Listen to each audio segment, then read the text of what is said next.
I honestly feel like had I been born 2 to 5 years later and graduating in this job market, even if I replicated every single thing that I did from birth to college, I wouldn't be able to get as far as I have, because a lot of the things that worked for me are a reflection of the environment and economy that I graduated into. So let's talk about salary progression with that in mind, because I would hate for a young person to see these videos and unintentionally internalize what are actually external factors as their own internal failings. I studied sociology and communications in college. I remember at that time, companies were fighting. Every top student was graduating with like 5+ offers. So they would come to our campus and do happy hours and throw summer camp events just so that they had a better chance of getting their offers accepted. Every top company had their own flavor of a rotational program because they were just so invested in growing new college graduate talent. I actually chose to go to the LinkedIn rotational program, and it was a blend of sales, marketing, recruiting, and customer operation. I remember the pay was around $67,000 at the time, which isn't anything crazy, but still decent. Within 8 months,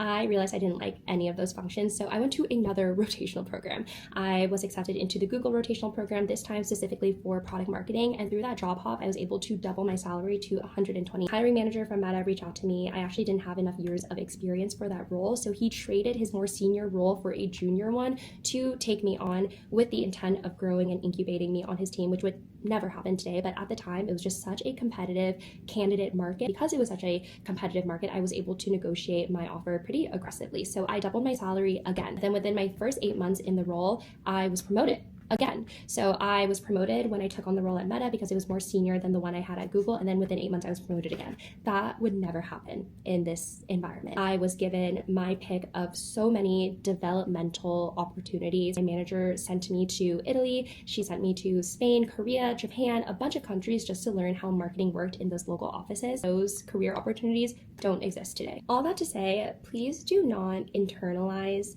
any challenges you're having with your career right now as an internal failing, because the external environment has changed so much. So when you watch these career and salary progression videos where they're sharing crazy compensation, just know that a lot of it was just luck and timing. And if they were asked to replicate it today, they would probably tell you, yes, I could do it. But I don't know, I'm a bit more skeptical about my own journey.